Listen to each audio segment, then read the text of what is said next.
All right, everybody, welcome out to the Logroom Guys Craft Beer Show. It is Tuesday, March the 31st, 2026. Jersey Johnny coming at you. With me, as always, is none other than Mr. Beer Samurai. Say hello, Mr. Samurai.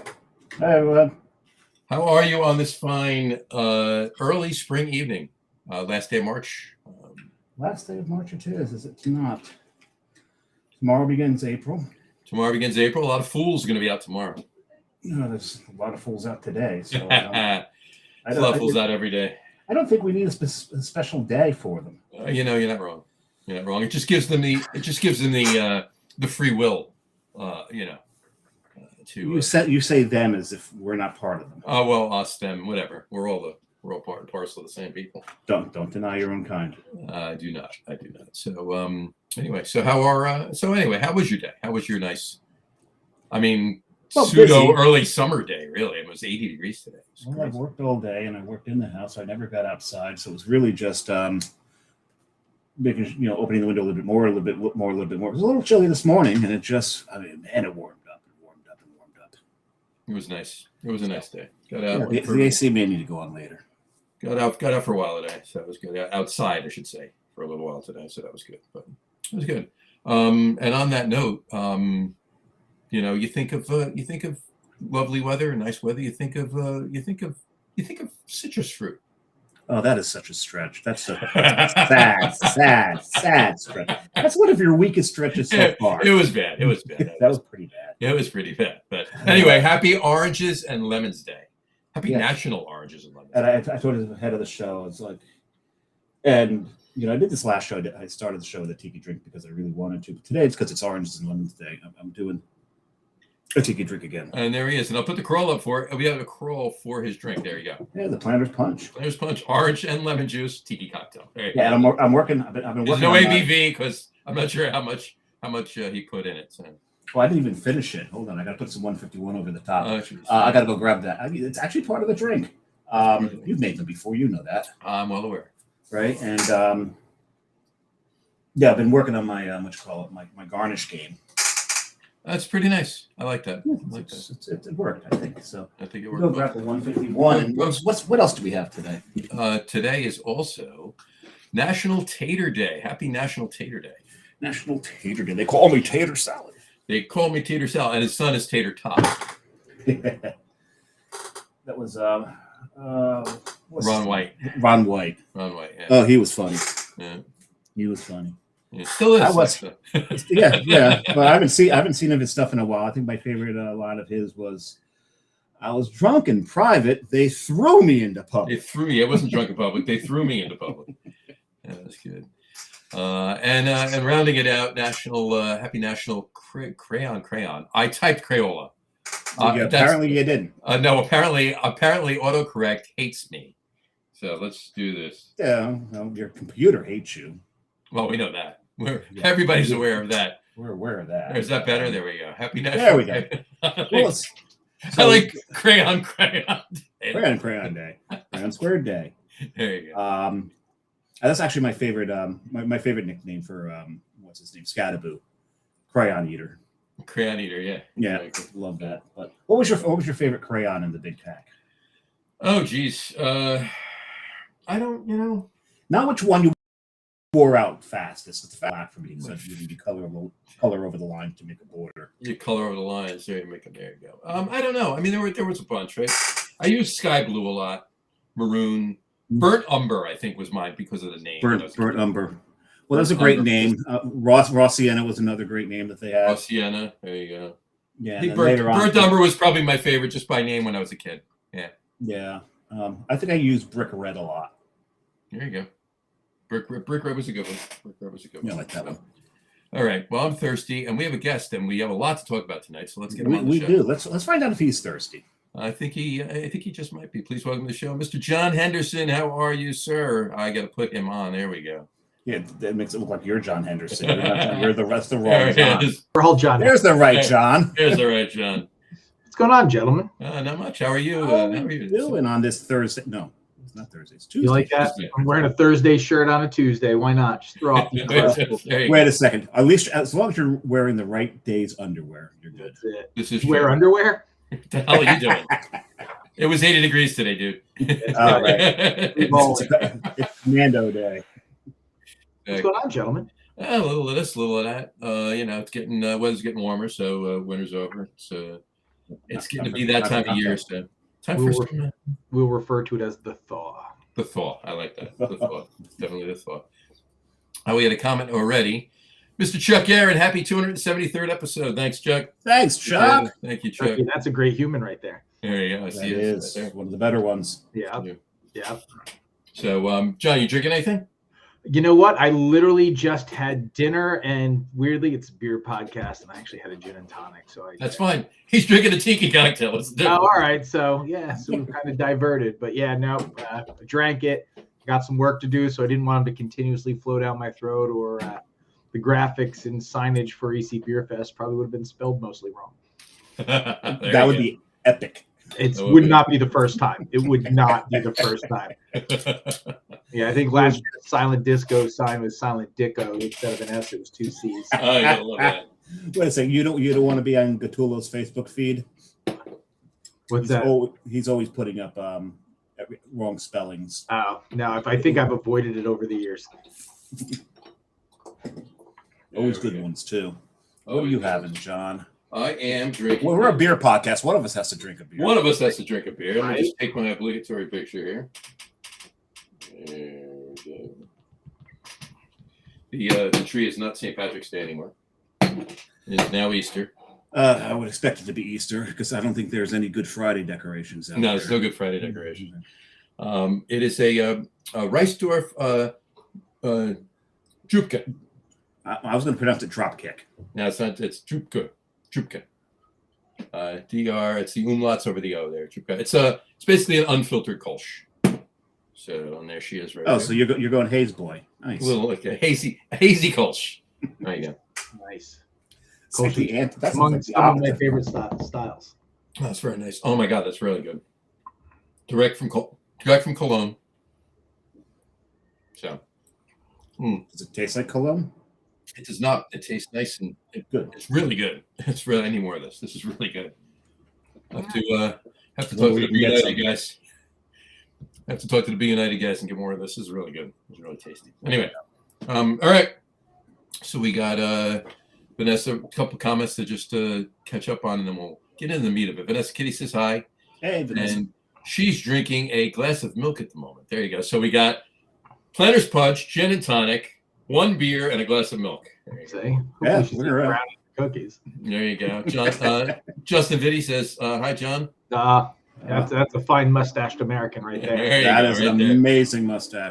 If I didn't 100% know he actually exists, he would have been on my list tonight. So there you go. And the funny thing is, when we were talking about top 3, John said, "Well, top three people's mustaches." I said, "Well, this would be Justin Vitti, Justin Vitti, Justin Vitti."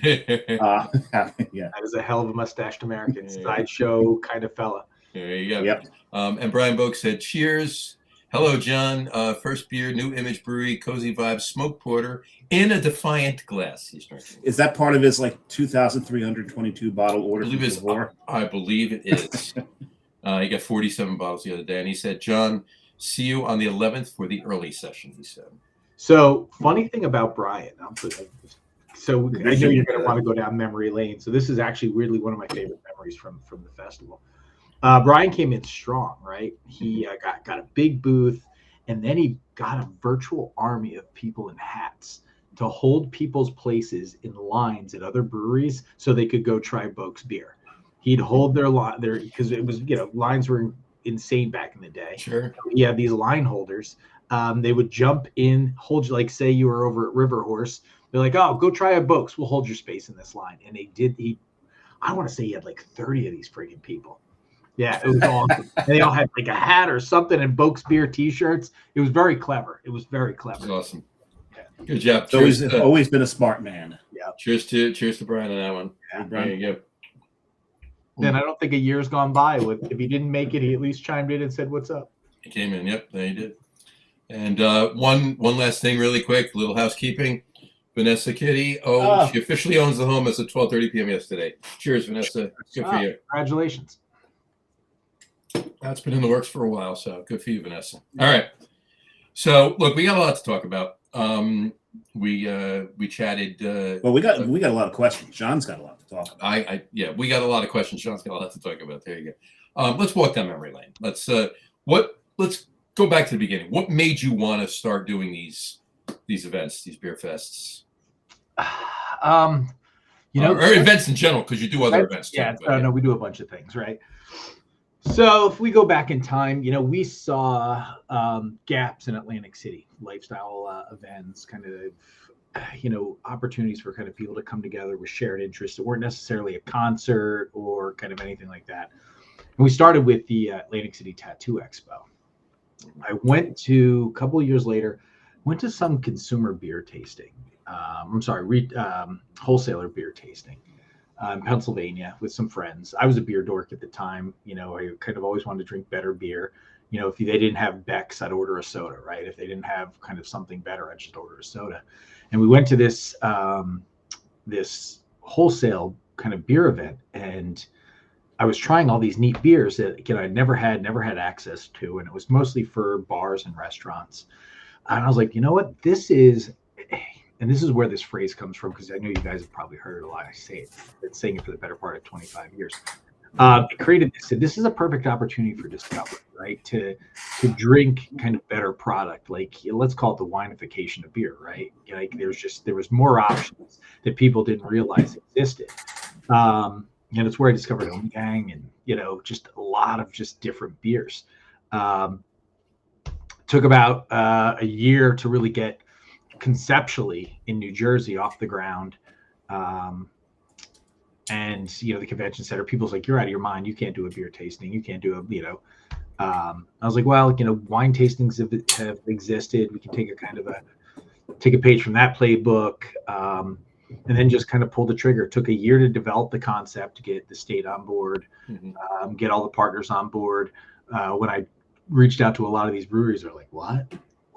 And at the time it was 2000 when we launched. It was March of 2006, and it was an all-day event. It was 8-hour fucking one-day event, like all day. We tried to kill people. Right? We knew the little cups were a thing, because we didn't want to go through quantities and kind of crazy stuff like that. And it was, from the inception, it was a home run. Ticket was $25. We had 24 breweries in the mix. Magic Hat, right? Alan Newman came to the festival. He hung out. We've had, I think at one point, everybody who was in the beer, in their infancies, has made their way through on the East Coast through the beer fest. Rob Todd from Allagash has been there. Sure. Sam Calagioni's been there. Michael Jackson, before he passed away, was there.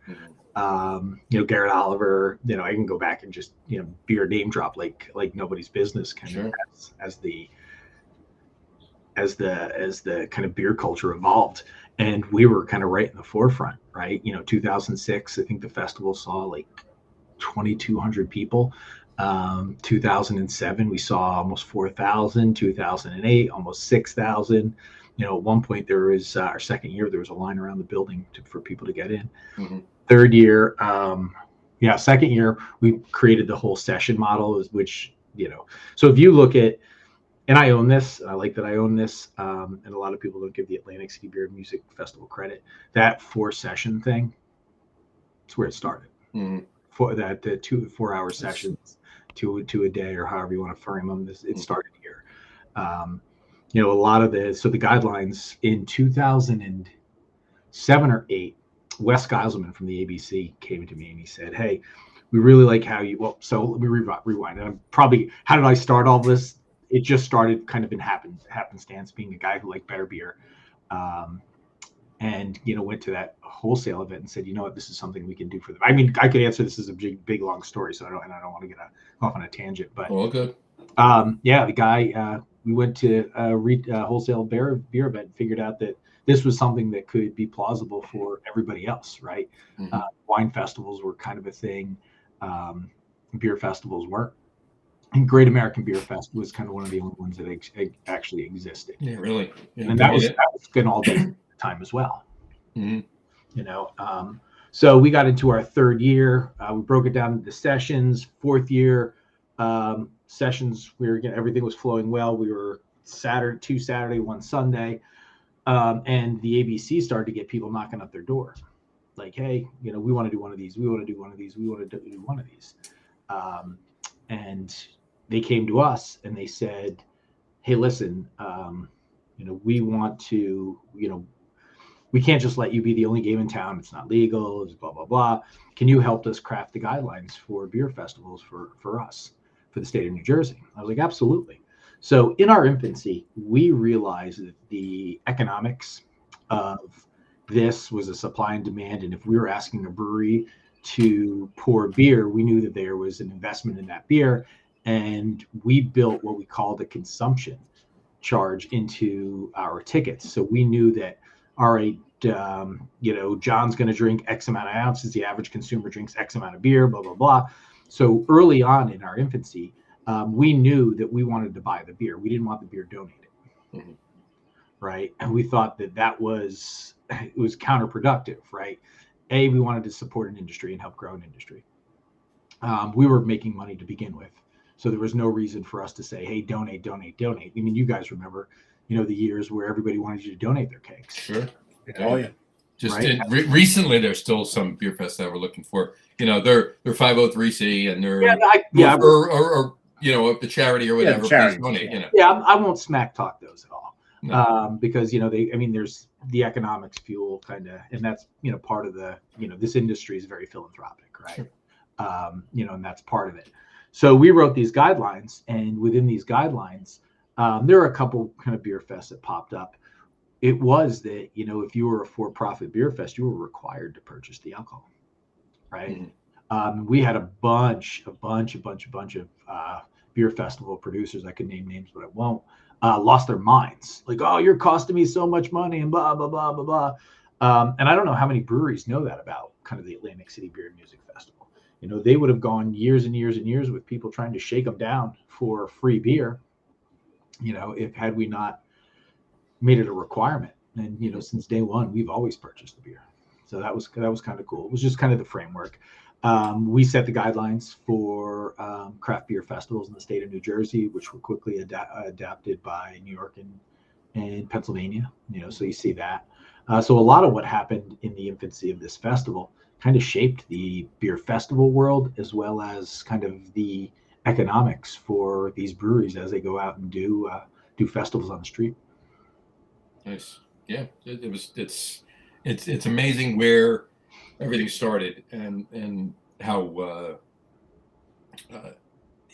late it started, right? I mean, you would think that it was happening a lot earlier than it was, right? Yeah, I mean, if you think about 20 years is nothing, right? Right. But if you look at 20 years ago, I mean, we still considered Michelob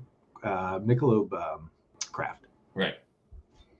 Yeah. I mean, there wasn't in the state of New Jersey, 20 years ago, there was 6 craft breweries. Climax, Flying Fish, Ramstein, Cricket Hill, River Horse, and Heavyweight then, or he was just closing. Yeah, Heavyweight was at the first festival. Yeah. Tom was at the first festival. Yeah. So yeah, six or seven craft breweries in the state. Yeah. And a couple of brew pubs. But and they were all there, which was awesome, right? Yeah. They all kind of jumped in and they were part of it. How many breweries were at the festival? 22 or 25. So how far out, like what was the furthest brewery traveled for the first beer fest to Denver. Nice. Yeah, because they were doing something nobody else was doing, and they wanted to get ahead of the curve. Sure. It was Brian. I forget his last name. It was essentially Blue Moon. Right. Yeah, but before Coors bought Blue Moon. Right. Yeah, because they were a craft brewery, and Coors bought them. Yeah. Right. Really quick, a couple of things. Justin Vitti asked, "Is there a beer fest coming up again?" Something like that. Maybe. Stephen Nicaro. Throw up the beach balls there, Justin. Cheers to Texas. Stephen Nicaro is very cool. Cheers, Steve. And we should be talking to Steven soon. We should be talking to Steven soon. Yeah, Steve, we gotta. I'll reach out to you. We'll reach out to you because we got a couple things to talk about. Brian says I did a ton of years as Bokes. Not sure if I did I did 6 or 8 years. I mean, listen, Brian partied pretty hard. He's I was definitely going to say 6 or 8 years. at 6 or 8, it could have been 13. Right? Yeah, That's And not hey, guys, past tense. He's still partying. I was the 13th in 2007. There you go. Lucky number 13. Yeah. There you go. 13th brewery in the state of New Jersey is what Brian is talking about. All right, so so the very first one. What was the planning that you did for the first one? Hold on one second. Stephen Carroll just wrote in from Let's Talk Craft Beer. He says, "No problem, love you guys." He said. So swapped over his. And that's what we need to talk to you about. So there you go. Yes, and that's a nice plug there. That's a very nice plug. Very. I see what you did there, Steve. I see what you did there. Anyway, so what was the planning? I mean, all right. Talk about what went into, and I know you kind of did already, but in general, but maybe expand a little bit on what went into the planning back then in 2006 for the first one versus what the planning is like now. And is there any differences? And how much it's there's so much differences. Right. There's so much differences. MySpace versus Facebook. First AC Beer Fest was advertised on MySpace, right? Oh yeah. I remember. It was the hard part about 2006 is weirdly kind of the hard part about 2026, right? It's just convincing breweries to be a part of something that they just genuinely didn't understand at the time, right? And it's funny how it mirrors itself 20 years later, because I think we try harder now to get breweries involved than we did then. The ABC was a challenge, kind of understanding the vision, right? So I think that was the heaviest lift of it, was getting, and we created some great relationships with Wes Geiselman. At the time he was the attorney for the ABC. Great dude, super dude, and really just, the business development side of it, right? To where we went into it as kind of beer dorks before beer dorks were a thing, but also I was an executive with Harrah's or Caesars Entertainment at the time, right? So it wasn't like we were coming in without kind of really constructing the business side. I think the first year doing the in hindsight, being an all day kind of festival, we were thinking like county fair vibes, and we'll all come out and we'll hang out, and we put over 3,000 people in a room and just said, have a great time. And I don't know. Enjoy. Yeah, like sorry, and that's where the kind of the joke with the little glass started. Everybody's like, these little glasses, dude. A little glass will whoop your ass. You don't need more than that. And it's I hear it every festival, right? Every single festival. Oh, these little glasses. I love seeing those guys at the end of the event. And just, this little glass just destroy you. And it was the 2-ounce line, so we kind of had control models in place. The festival was simpler then, right? Sure. Because we went into it with it was just about beer, right? We had a band. I don't remember the name of the band. I want to say it wasn't the Toga Party band. They were a couple of years later. We weren't a music festival yet. We were simply just, there's no ticket master. I remember we had the tickets printed and we were mailing people tickets. Send us a check, and they'd send a check to my it was just how we went about it. It was akin to, art on a cave wall, like caveman style, man. If you kind of look at how evolution is changed, there wasn't the shenanigans, there wasn't the distractions, it was just, hey, this is what we want to do. And that was probably it for the better part of 3 years. It got to the point where we had to get in year 4 or 5, we had to figure out how to do these tickets, because at that point we were selling thousands of tickets at a clip. And my team would just essentially, like this Seinfeld episode, killing people by licking envelopes.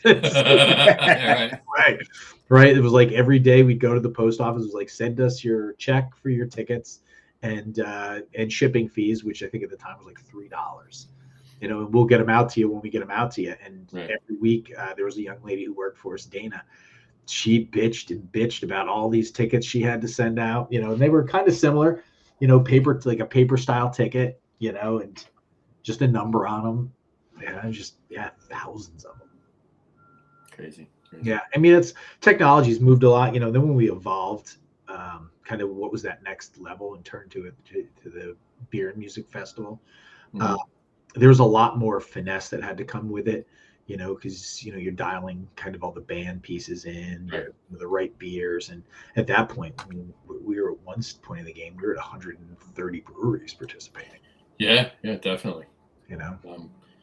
So just gotta put this picture up there. But so now so basically overall there's like a hell of a lot more From today versus oh my gosh, I could plan the first year's beer fest in 20 minutes right now, right? Get it out, get like it with my eyes closed, right? Because it wasn't very advanced, it wasn't evolved. It was just like, hey man, let's drink some better beer, like opportunity for discovery. And it was one dimensional. Now, I mean, there's just so many moving parts. That's great. And I mean, it's first year ticket price was $25. 20 years later, our ticket price is $80. Who's backing up? Me. I don't know. Someone up over there on 43rd. 43rd is backing up. There you go. Yeah. Obviously the ticket prices is different. Everything's a lot of things are different. Now, did you find it? And I know the answer to this, and I want to talk about this a little bit because I am kind of going somewhere with this. Was it easier to get breweries to want to participate years ago versus now? Yes. Yeah. Okay. Yeah. What's your reasoning? Why do you think that is? I think a lot of them were hungrier, right? I think they were hungrier. I think there was less of them, right? So it was really kind of, and it was it was an opportunity to showcase themselves, right? I mean, we'd go for breweries who just do these big, great setups and an opportunity to introduce themselves, introduce themselves to the world, right? I mean, and this is the festival to do it at. I mean, we're the nationally recognized festival. I mean, for the lion's share of our career, we were the second largest beer festival in the United States, right? Behind GABF, yeah. And people lined up, and we referred to ourselves as kind of the crazier little brother who would steal your parents' car and leave, right? We didn't take ourselves too seriously with all these crazy awards, and blah blah blah. So it was, I mean, it was a big opportunity to kind of highlight your product, and to do it with at least the sense of an ROI, right? So you knew that because we were buying your beer, and we were buying a lot of it, that we have a table fee. We've always had a table fee. Some breweries won't do it just because of that, but they expect you to buy their beer. They're like, oh, we're not paying a table fee, but buy my beer. It's like, we won't invest in us, but we don't want to invest in you. The mentality was always gross. It was always like those guys. It was like, oh, you don't see the vision, you don't see the picture, right? You're one-dimensional, one-sided. When we were like, hey, what that table fee is, which was nominal, right? It was like you're co-oping into, our cost to help produce this event, be it ice, be it labor, be it, we were one of the only beer fests, and I think some do it now, that delivered your product right to you, the ice right to you. So there was kind of a little bit of equity that we asked, people to kind of put in, and that was, I don't think it's ever been more than $150, and we'd buy upwards of $1,000 of everybody's beer. Sure. So, it was funny, the breweries that wanted to be involved and the breweries that didn't. The hungrier breweries that kind of jumped in there and really kind of went at it did well, right? Did well, and they were also breweries that understood what they had to do to be in market, right? They have reps in market, and they were kind of smart about what the South Jersey beer scene really looked like. Do you think that some of the breweries started opting out of festivals in general because they could get their word out via social media, didn't feel they needed the festivals anymore? Cans in hands and liquid in mouths does so much more than social media does. I agree, but I'm wondering if they felt that way. Yeah, I think there's a lot of them that do. I think they still do. I can get that message out by blah blah blah blah, right? Our mantra. Nothing replaces having the liquid in your hand and tasting it. Well, nothing replaces introducing yourself to something. And yeah, exactly. And that's if you don't just send down a couple of volunteers that just want to drink. Which is problem. And we were never the volunteer model. Like, oh, we'll send your beer down if you've got somebody to pour it for us. And I was like, listen, man, it doesn't do you justice for me to have a strange college kid or somebody from the convention center going, "Hey, what kind of beer is that?" Fucking yellow. You know, it wasn't a thing. It didn't make sense. So when they said that, we're like, this might not be the opportunity for you. No, you had to be the guy that they were going to see at the brewery, Yeah, or the one that they were going to see out at the beer fest, or the beer fest, or the tap takeover, or the bar. Yeah, not everybody. I mean, they're going to communicate with somebody that's recognizable out in public, out in the real world. Yeah, I mean, listen. Nobody would get the volunteer you got at Brewsology, John. No, that guy, forget about it. That guy was fantastic. Yeah. Yeah, those are unicorns, right? Total unicorn. He sat there. We literally schooled him on beer for 20, 25 minutes. He knew his stuff, but we schooled him on the beer he was pouring for 20, 25 minutes. He talked about it as good as we could talk about it, and he didn't even take a bathroom break for 3 hours, 3.5 hours. That's an You tried to get him to leave. We just go walk around. No, I'm good. Yeah, no, it's and I kind of always watched with any festival we do, be it our seafood fest or our beer fest or our tattoo expo, any of the programs we do, I would explain to people who are getting involved, man, you get out of this what you put into it, right? If you're not going to be engaging, if you're not going to have collateral, if you're not going to have takeaways, calls to action, you're wasting your time, right? I would rather have 50 engaging breweries than 200 who didn't give a fuck. Right. That's that little sticker on somebody's water bottle. It is going to do a lot more than you think it's going to do. It is. It's, and brand value, right? Mm-hmm. At the end of the day, if you meet 1,000 people and you convert 5 of them to customers, mm-hmm. job well done, right?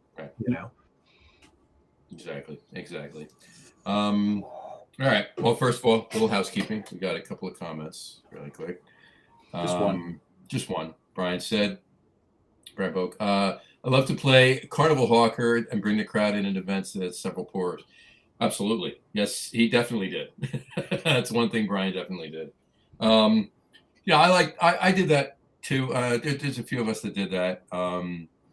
But that's always fun too. You stand outside and chat to the people online. If you have good people pouring beer, and I always had one good person pouring beer. Down, not here, down there. You know what I meant. There you go. Downstairs right now. That was a weird moment. That was weird. I was trying to get my finger on frame. There you go. But anyway, and then you could go out and just talk to the people online.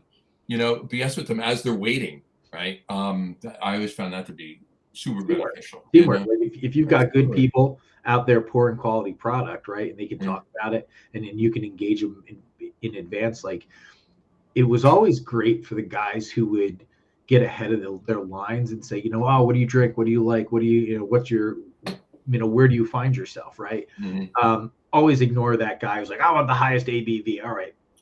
There's no conversion rate for that. Yeah. Just move on. Yeah. But somebody would be like, oh, I like kind of this Belgian style or, whatever. Right. They throw it at you, a good representative at your brewery will kind of take you down the lane. Right. Absolutely. Like, okay, yeah, here's our version of that, or here's kind of, the counter to that, what do you think? So that's a smart move. I think the way Brian played it, there's a way a lot of them played it. The guys from Bolero played it well. Mm-hmm. Departed Soul. I mean, I can keep going down and down. Guys who absolutely did it well. Absolutely. No, it was always there. And I like going to I always liked going to Beer Fest to see how other people did it. Not to lift some of the ideas. Sometimes I did, but best practices. Exactly. But it was really cool just to get a different take on things. It was really cool. Yeah. Really quick, I do want to mention the second beer I'm drinking for a reason other than just to announce the second beer I'm drinking. First of all, that was the first one. I never put the crawl up. The Reisdorf Drupka. It was delicious, by the way. If anybody, if you're listening and you come across Reisdorf Drupka, the unfiltered Kolsch, get it. It's delicious. It's fantastic. But I was going German. My third beer is gonna be German too, but my second one, I have this and I wanted to drink it. It's from Twin Elephant in Chatham, New Jersey. Yep. And based on you, John, from coming on tonight, the guest, I had to drink this one. It's Derby and the Mustache. Nice. There you go. Nice. ESB. It's ESB. So I actually did open my beer, John. Oh, did you? Yeah. Decided tell everybody what you're drinking. Day. Well, it's going to be my only beer because that's going to put me right to I was sleep. gonna say it's a 500 ml of a 14% English barley wine. So Yeah, after a planter's punch, it's going to be. yes, sip on that for a while. You don't need anything else. Yeah. There you go. Put it in one of your favorite glasses. Oh yeah, I love that glass. I'm a big night shift fan. So anyway, all right. That's good. All right. So let's you know, 06, you're chugging along every year. It's morphing in convention hall, and then all of a sudden we get to 2020. No beer fest in 2020, right? I think is there more to that? No. Well, I was gonna skip to next year and the changes you made and everything else, but no beer fest in 2020, and it had been being planned, obviously, and you had to put the kibosh on it, obviously, because of the world, right? Yeah.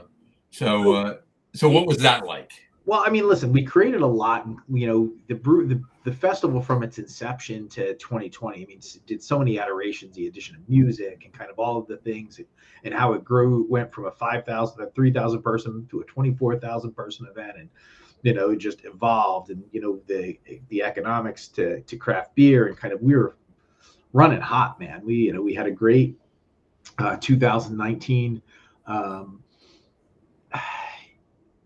It was funny. I can tell you the day that it started to go south, they started to kind of postpone and cancel stuff. I had I guess would be akin to a fucking panic attack. Mhm. I saw it and I was like, I could like foreshadowed.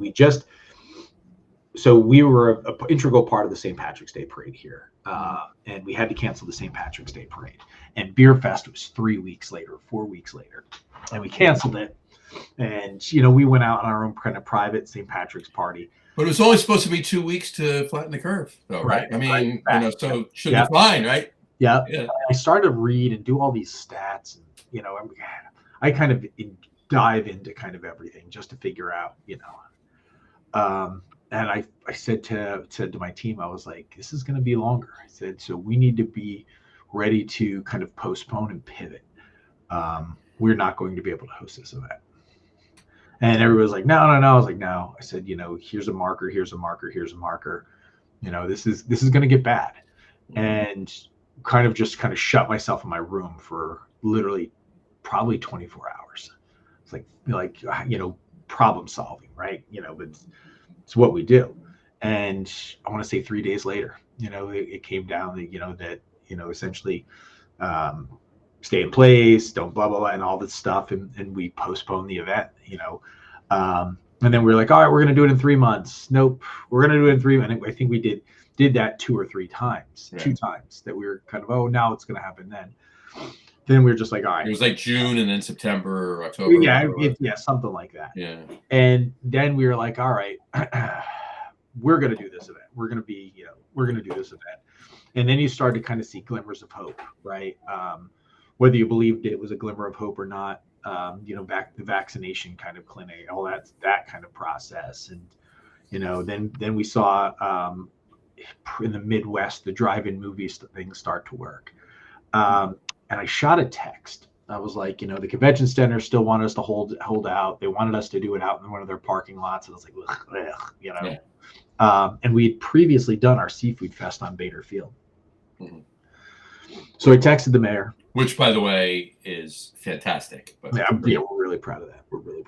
So I texted the mayor of Atlantic City. You know, I said, Mayor Small, here's kind of what we want to do.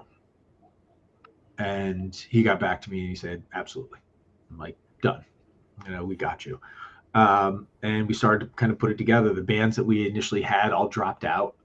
So we ended up getting some kind of tertiary bands. They were still good bands, but they weren't, you know, we had the Early November, we had Less Than Jake, and Face to Face. Yeah. Good bands. Great bands. I mean, yeah, great bands. But before that, we had Against Me, Alkaline Trio, and Newfound Glory, right? Those were the bands that had all kind of bailed. Against Me ended up breaking up, right? So we'll never, you know, get to see Against Me. And then the others played, you know, festival a couple of years later. Mm-hmm. But yeah, so that first year it was like, I don't know if you guys remember this, but it was all of our tents were 10 feet apart. 10 feet apart. 10 feet apart. Yeah. So if you did the entire stretch of the festival on Bader Field, like the loop, you walked 2 miles. Mm-hmm. You know, so we had just taken up this massive, over 1 million square feet, and just really, really spaced it out. We were the first event in New Jersey to happen, like the first event in New Jersey, public event to happen. We had helicopters flying overhead, kind of, you know, I had news trucks. One of the things that we had to do was if you stop and got your vaccine, you got into the festival early, right? I got my ass kicked for that. Holy shit. You know, the socials, you know, everybody Right. anti-vax. And I mean, I just wanted to get back to work. Right. So it was like, I tried to explain that to people, like, oh, you're a sellout. I was like, yeah, I'm a sellout to feed my family. I'm a sellout to, you know, help, you know, kind of get right this ship. So, you know, if this is what it takes, then, you know, all right, we're going to do it. Right. I mean, I've got a team to get back to work. I got, you know, industries that we support that we've got to get back to work. So I don't give a shit what you hit. I'm still waiting to get my mind reading powers from that thing. Right. But yeah, so, you know, we toughed it out, and then we did it on Bader Field, and it was for what it was. I didn't love it, to be frank. I didn't love it because, you know, we lost control of kind of that element of weather, right? You know, the building kind of gave you a buffer. It did. It definitely did. And then being out, because there was a thunderstorm on the second session, right? Yeah, it was right before we opened the session. Right. Clouds rolled in, blasted everybody, and then disappeared. And it was crazy because it was like, all right, well, at night, we've never hosted an evening event out there. Our seafood fest was always done by 6 o'clock, so we were never out there at night. We were finding people till, I want to say, 3 o'clock in the morning, sleeping under tables, just it was such a hard space to light up. And it was like, God damn, like, how am I going to continue to light this place up? We did it there 2 more times before I was like, I'm going back inside, man. Right. You mean people under tables other than Scott Wills? Right. He may have been one of those people. Well, I don't want to jump around. I had a couple things with music to talk about and everything else, but the second year on Bader Field, both days were gorgeous. It was because you did it. It was like as you're saying, you did 2 sessions on Saturday in 2021. 2022, you did 1 session Saturday and 1 session Sunday. Correct. And which is what you did in 2023 as well. Yeah. But it was, I mean, just look at the day. It was gorgeous. You know. Yeah. Right. Yeah. That's a whole lot of handsome. Yeah. You get a whole lot of handsome. But no, there were 2. You should cartoonize that. I should cartoonize that. I should. I think. Yeah, that was that. So that year was Dropkick Murphys and 311. No, that was the next. That was the following year. Oh, okay. So that was Alkaline Trio and Newfound Glory. Newfound Glory. Yes. Yeah. But then the next year, Dropkick Murphys and 311. Dropkick Murphys on Saturday, 311 on Sunday. Dropkick Murphys that Saturday.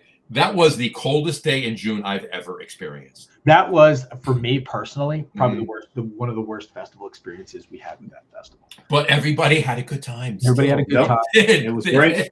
Yeah, everybody had a good time. Yeah. I said to Matt too, and we almost made sweatshirts, hoodies. Yeah. Because we're making t-shirts to bring, right, for the fest. I'm like, let's make hoodies. We're like, it's June. What does anybody need a hoodie for? Oh my God! Yeah, you walked out there like, if you had hoodies, you got paid that week. That was a good weekend if anybody that had hoodies that Saturday. Yeah. But that was fun. I'm pretty certain Carrie bought a hoodie. I can't remember from where. Yeah, she did bring a hoodie. Yeah, and then you talk about a whole lot. I know this was that day, and these 3 guys right there. Yeah. Yeah, jackets, freezing. Yeah, freezing, right? Yeah, and somebody in a cowboy hat. I don't know what the hell. Except I'm in short sleeve. I was in short sleeves the whole time. Yeah, me and Al were frozen, but he was in short sleeve. Yeah. I'm too fat to get cold. Yeah. But think about that, and this is what I'm leading back into, and we'll talk about how it got back into convention hall in a little bit. But the bands you had that day. I mean, you had Dropkick Murphys and 311. Now, mind you, not Van Halen and Journey. Right. But Dropkick Murphys and 311, you had, those are the two bands you had at both sections of the Beer Fest that year. So- Holy shit, John. So Seriously. here's how the fruition, right? It's no secret that we've historically spent a decent amount of money on bands, right? We did it this year, kind of our, and the two bands that we have this year are kind of bucket list bands for us. So it's kind of cool to go out with. We got so much money from the government, right, that we had to spend. It wasn't like, all the SVOG money and, you had to spend it, So one of the ways I was allowed to spend it was on entertainment. So I said to Jason at Near Dark, as we were going through the thing, I was like, it'd be awesome. It's like, get me Dropkick Murphys and 311. Like, those bands are $175,000 a piece. I was like, yeah, get them. We got it. We got to spend it. Here's where I think this was a mistake, right? We had always kind of raised the bar, right? From the bands, just like, this was. Now, I'm not saying that Dropkick and 311 are better than any other bands, but from a public kind of access to people and popularity, these were two massive bands. And I will tell you, 311, one of the best live performances that I've ever. They were fantastic. They were absolutely fantastic. It shot up drastically. It went 311, dropped. So then now our expectation was shot, right? Going into years where now our budget is back to, 75 to 100 grand per band. It's a massive, difference, right? So then people are like, you had this, you had this. I mean, I think at some point people were waiting for us to have Taylor Swift and I was like, guys, like, listen, we shot our shot because we had to spend this money. So we were like, fuck it, let's do it. I will tell you that the Dropkick Murphy thing was a bit of a headache for me. And it's, so I think I can actively say this out loud. I'm not going to stop shit talking. So in going into the preparation for that festival, about a week before, the agent sends us this thing saying, hey, there can be no glass near Dropkick Murphys, no bottles, no blah, blah, blah. We're like, well, our tasting cups are glass. So like, no, they can't be near the bands. They can't be near the bands. I'm like, what the fuck do you mean they can't be near the bands? Like, this is a beer festival. They're drinking beers. And nope, absolutely not. The band won't go on. Da, da, da, da, da. So my team and I are like, fuck, how do we do this? So I don't know if you guys remember. I remember. The date that went around, right? So we put it in and we said, all right, we'll collect your cups and then we'll give you plastic cups and we'll give you a brand new cup when you come out. We don't want you to waste your liquid, And it was and I was pissed. I was like, all right, we're doing it. We're already, $175,000 into this band, blah, blah, blah, blah, blah. So Dropkick goes on. And I'm sitting there by the fence and I'm like, all right. And they were late, by the way. They were late. They go on. That's because their gear was missing. Oh, their gear was missing. So that was a whole fucking thing, right? So they go on and fucking first thing out of Kenny's mouth is, they don't want you to have glass near me. They don't want you. What? I dare one of you. This is fucked up. Who's not drinking beer by me? And I went, what? He's like, yeah, first one of you motherfuckers to hit me in the face gets a free Dropkick shirt. And he's now talking shit about the festival because we won't let glass near it. But that came from his fucking agency. Jesus. So he knew that. So I'm fucking mad. I'm like, and my guy Jason's avoiding my phone calls because he knows. So I said to my security team, I was like, take the fucking fences down. Just right now, take the fucking fences down. I took, like, it's in your picture. I took a piece of this white fence and hurled it. Just boom. And my team was like, holy shit, like Hulk style hurling it. I was so mad. Get done. Then my team moves a big chunk. Everybody comes in. I go backstage and I'm waiting. I'm mad. He just insulted us. He just did. And I see one of his guys run up on stage to kind of and talk to him in his ear and fill him in. He comes towards me. Yep, those. So you have Liddell taking it apart. That's Liddell. Yep, fucking taking it apart. So you know the exact moment, right? So I'm standing there and I'm fucking mad, dude. I'm gonna beat this dude to death. I'm fucking mad. And he comes up. He's like, "I'm so sorry." His manager never communicated that.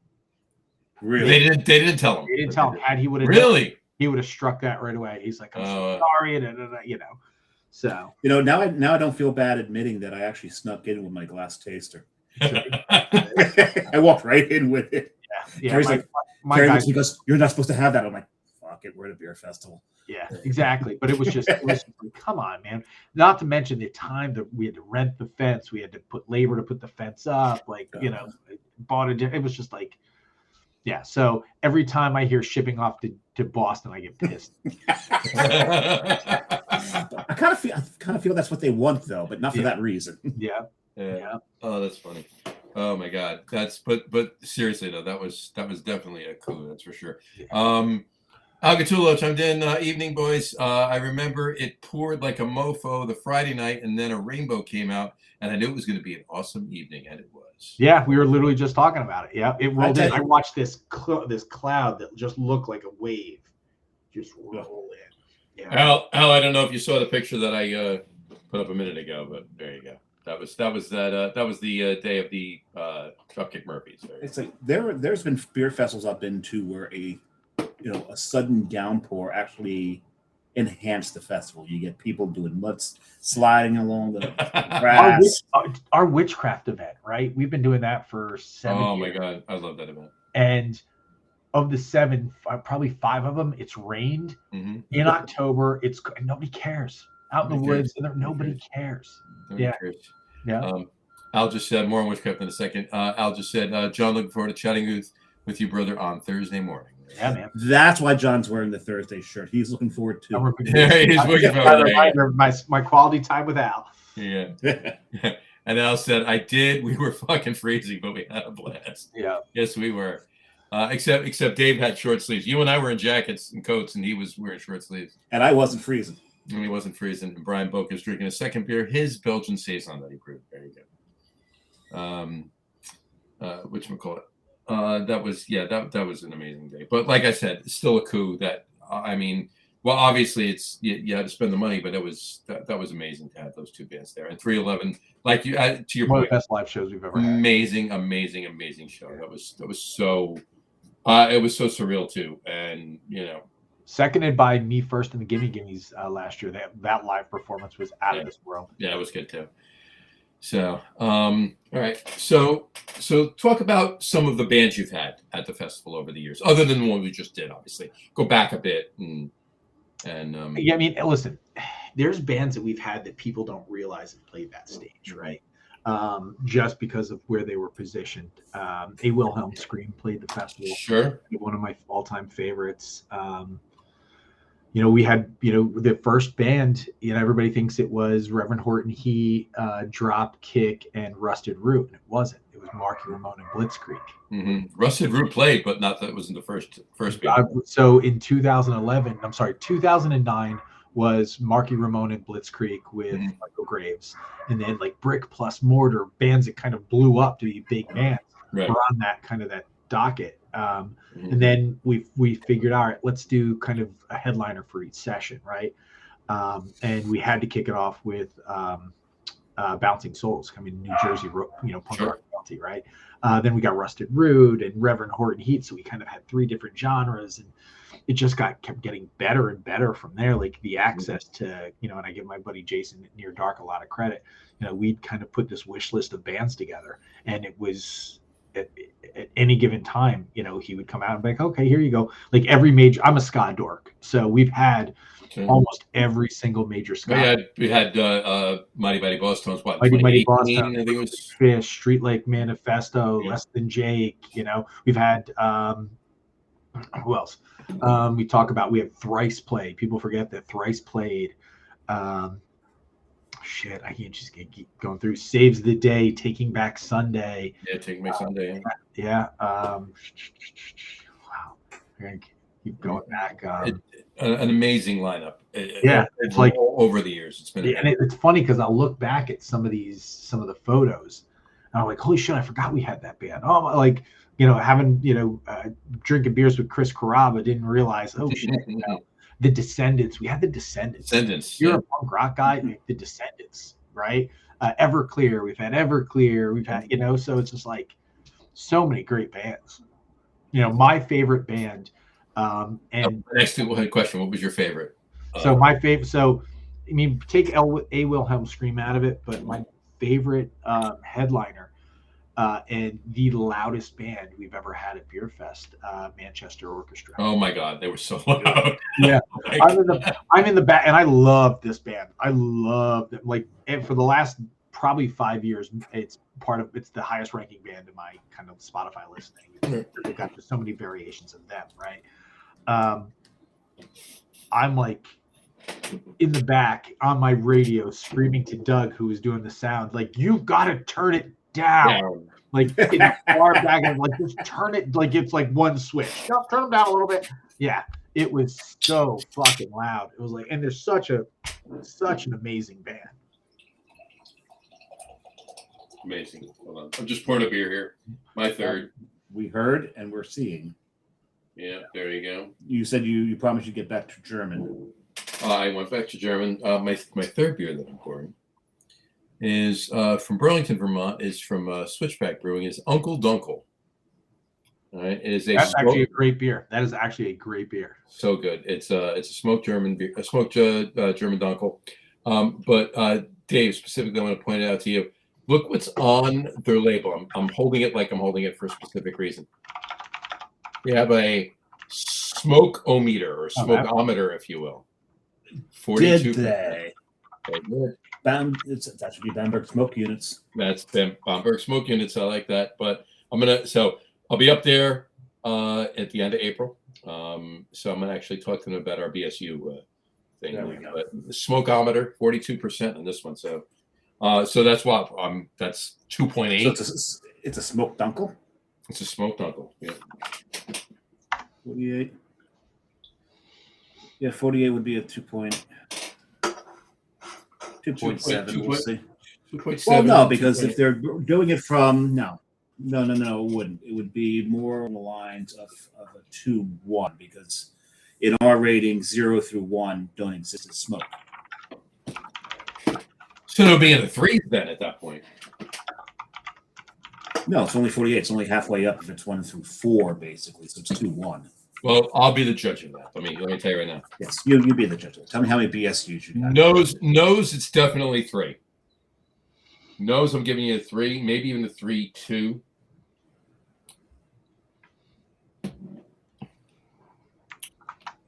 I'll settle on a 2.8. There you go. Your original Nose is the flavor is a little lower than the aroma, but yeah. So let's give it a 2.8. There you go. Sounds good. Sounds good. There you go. Anyway, all right. So I poured my beer. Sorry about that, John. No worries. All right. Catching up on some work, are you? What's that? I'm just kind of seeing if I can find kind of all the lineups and stuff from all the years. Oh, that'd be awesome. Yeah, that'd be awesome, actually. Yeah. They've been amazing music and amazing beer too. And I mean, look at what's my tagline on my photo? I'd like some music with my beer. Yep. And that's how we always positioned it, right? It was funny because people are like, oh, it's more about the music. It's more about the music. And it was always some dipshit on the interwebs who, it's got these things and clickety click. And I was like, well, wait. Are you telling me that the internet has dipshits out there? I'm breaking news here. Oh my God. Mind blown. Wow. Yeah. But it was like, I always got like, oh, it's just shit beer and blah, blah, blah. I'm like, shit, like, let's go through the kind of the lion's share of the beer that's here, what we've got. The music is just a soundtrack to get it into. Sure. Right? Like, it was always meant to celebrate beer first, right? And the soundtrack was just complimentary. And a lot of times we use the soundtrack to bring in people who may not be beer people, but leave with a new favorite. Right? It was like, Let me trick you into drinking better beer. And we're going to do it because I've got Taking Back Sunday, I've got the Front Bottoms, or I've got Saves the Day, and you're going to come for that. And then because you're inevitably going to walk around and try shit.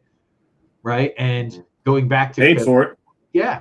Going back to the first part of the conversation, if you had a good brewery, an engaging brewery, they would ask you what you like and they would turn you on to something you liked. Mm-hmm. I'll tell you that the guys from Bolero Snort were always really good at that.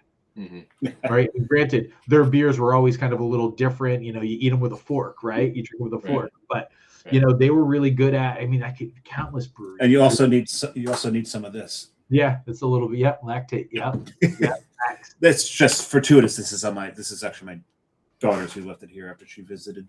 Yeah, but what Adrian, remember Adrian was just a fantastic behind the taps. He was. Now he's all fit and stuff. He's Oh got yeah, abs. he's left the.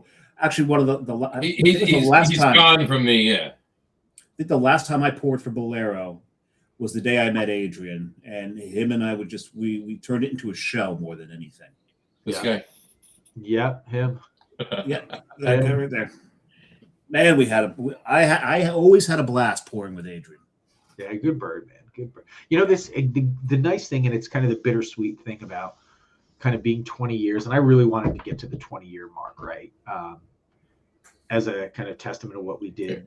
Here he is in a group with these 4 guys. Oh, nice. Yep. I know all those guys. There you go.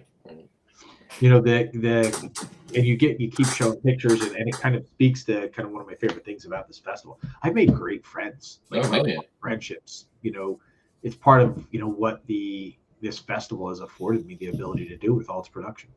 I don't know who that is playing pinball. I'm trying to figure out who that is maybe playing pinball there. Oh, come on. Who's that playing pinball? That's Scott. I was going to say, just a sweater alone should give it away because that's the dude's sweater. Yeah, exactly. Yeah, but to your point, John, one of my favorite parts about touring at festivals is before the gates open, right? And all the breweries are milling about, and you're going to see old friends. You're catching up with old friends, and the festival is about bringing people in, turning them on to beer. But then you get that camaraderie for the people between all the people that have been pouring for a while. Well, it was the B2B aspect of it too, right? It was like the guys who got to meet guys in the industry that they wouldn't have gotten to otherwise, right? And I was like bed and breakfast from business to business. Okay. Yeah. Well, the B2B. Yeah. B2B.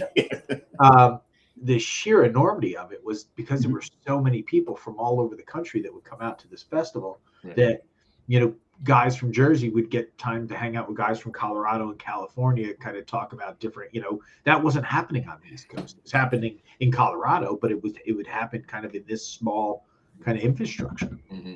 And yet all these collabs born out of these festivals. Correct. Oh, yeah. That meet, that talk and share notes like, hey, we should do something.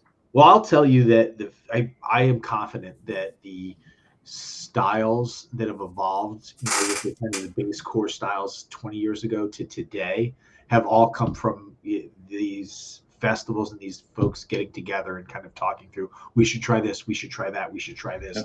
Because I know our festival's been home to a lot of wild collabs. Yeah, I can imagine. Yeah, amazing. Yeah. Yeah, no, it definitely has, and that's one of.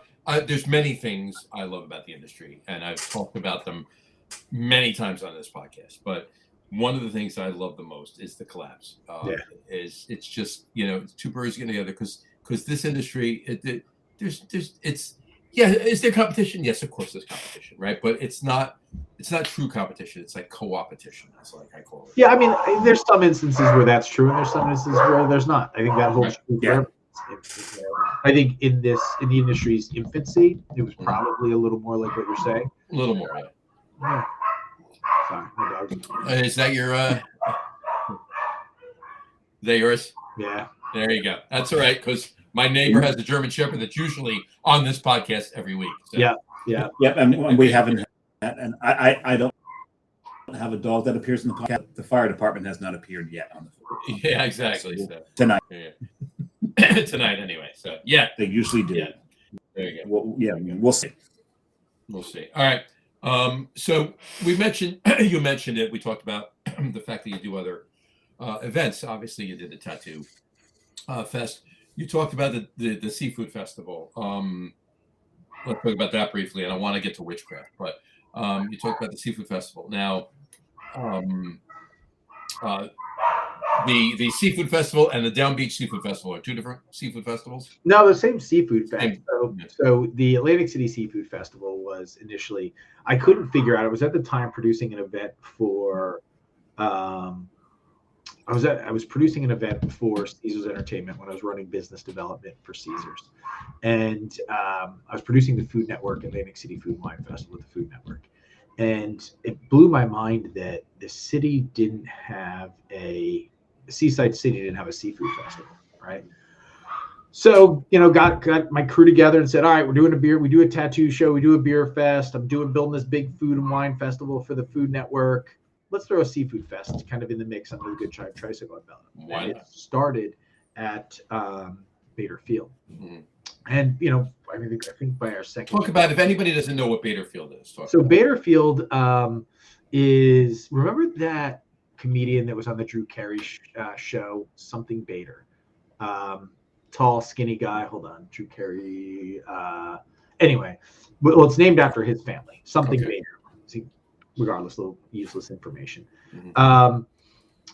So Bader Field is Not Harrison Bader. not Harrison Bader. No, Harrison. no. Carrie Bader. Carrie Bader. Yep. No, Yep. Dietrich Bader. Dietrich. I was going to say Carrie Bader. No, Dietrich. Dietrich Bader. Carrie and Dietrich wasn't the real tall one. real tall was Ryan Stiles. That was Ryan Stiles. It was the other one was Dietrich Bader. Dietrich Bader, yeah. Yeah. So Bader Field was an abandoned. It wasn't abandoned. It was a broken up airfield in Atlantic City. It was a private airfield where essentially puddle jumpers would land, and unfortunately, I don't know the years, but the last couple planes ended up in the bay, so they shut it down and kind of sent everybody out to see why. Well, they had too many beers at the beer festival. Right. So they kind of decommissioned it as an airport. And then you saw events like the Dave Matthews Caravan did a show out there. Metallica did their show out there. And then we did our seafood fest out there. There was the mayor's at the time, his name was Lorenzo Langford. Good dude, saw it, went to him. I was like, here's what we want to do. We know that there was a seafood fest in the down by Gardner's Basin 15 years ago. It didn't last because there were no economics. It wasn't put together by people who do this. So we put together the Atlantic City Seafood Festival, and we had tens of thousands of people come out. Piles of restaurants, piles of carnies, and just eating and shenanigans, and kind of same entertainment style we're used to with the beer fest. Just kind of now we're going to do it with seafood, and we're going to use it as that opportunity to really highlight South Jersey culinary. And we went for a bunch of years as the Atlantic City Seafood Fest. Administrations changed, and the next mayor up, third mayor up, was a gentleman by the name of Frank Gilliam. And we were dealing with some BS with the city, and he made us a bunch of promises to kind of help support the festival that never came to fruition, and cost the festival just about $40,000. Right. Lovely. This mayor. And I was just like, fuck this guy. So next year comes, and we were like, listen, here's what you did, and you're responsible for X, Y, and Z. He's like, where are you going to go? And I was like, did you just double dog dare me? Whoa. Right. That's a breach of etiquette right there. Yeah. He's like, where are you going to go? Like, this is it, And I was like, no. We're going to go a mile down the road. We're going to go to Ski Beach in Ventnor. I'm going to scale the festival down drastically, and I'm going to make it more of an intimate experience. And I'm just going to highlight local restaurants, and that's when it translated. It went from the Atlantic City Seafood Fest to the Down Beach Seafood Fest, because we really just moved the festival down beach. Down the beach, yeah. Mhm. The ski beach, and that was really cool. I enjoyed that festival. We recorded it one of the years. No, that was good. Yeah. It doesn't have the volume, like it's not that massive, which was chaotic. I mean, it was just chaos, right? Organized chaos. Delicious organized chaos. Delicious organized chaos. Yeah, this is a more intimate experience. Best organized chaos. Yeah. We do an oyster tour of the shore. We do the Great Beers of New Jersey tasting tent. We do some stuff with wine. We do like 10, 11, 12 breweries, and that was it. It was 15 breweries, and that was it. it. We do the oyster tour of the shore, which is a dozen oyster providers or oyster farmers from kind of around the area. And then we did the chowder cook-off that benefited our friends at the Community Food Bank in New Jersey. So it had all these great pieces, as well as 30 restaurants, right? And then vendors and hula dancers and music and crab cake eating contests. It's such a robust program. Really great brewery. Yeah. There you go. Yeah. It's such a great space. mean, listen, it's not a gigantic festival. I think last year we did 15,000 people. Still a lot of people, but it just feels like a small hometown festival, and it was good. It's for me, it's probably one of my favorites, just because it's not as tense as holy shit, I've got 20,000 people here getting shit faced and getting blah blah blah. Like you're just not on edge. No. Yeah, and it was the first event that my kids could work without me having to worry about them being 18 and around daily. So it was awesome. Child labor is important. It is. We built the country on it. No, we didn't. All right. So I wanted to talk about Witchcraft, one of my favorite festivals you do. Over in Hamilton. Yeah. In the middle of Pine Barrens. The entire forest, if you will, is decorated for Halloween. It's just an amazing at 7 p.m. to 11 p.m. at night. So it's a night. I've heard otherwise. Oh my God. It's well for the attendees, it's 7 to 11. Yeah. No, we're camping and we get so I think the first time we attended the Friday night session, I think I fell asleep at 6 a.m, but that's besides the point. Well, I always tell people, if you like a party, the camping option is your best option, right? Because there's the festival atmosphere, and then there's the camping afterwards, right? Which is essentially just a long after party. We kind of know now that we've got 7 years under our belt. I hear the after party is longer than the festival. That's accurate. That's accurate. 100% accurate. But what we do is we figured out who likes to sleep and who doesn't. And when Amanda's kind of getting all the campers in their spaces, she's like, all right, are you partying or do you fall asleep early? And, and then she places them where she thinks they're kind of best suited, because there's parts of it that it's like, just, yeah, it's loose, man. Exactly. It's loose. Yeah. We were the first year we were Coastal Boo Works. Yeah. Boo Works. Yeah. But, yeah, no, it's funny. It's we call it Witchcraft, a mystical encounter with brews and spirits. And I have to explain this all the time.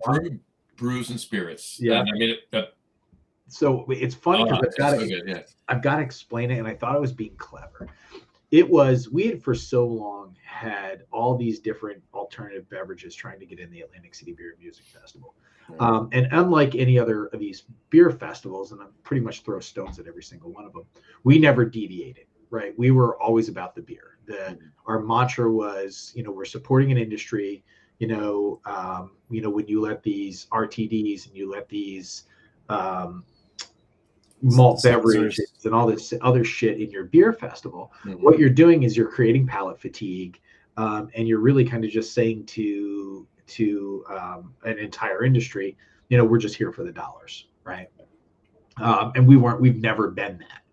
We've allowed for a couple once in a while based off sponsorships from bigger companies, and if they were brewery made, we were okay, like, all right, you're brewery made. So we made a small caveat, but we've always been 95% beer, and ciders from day one, right?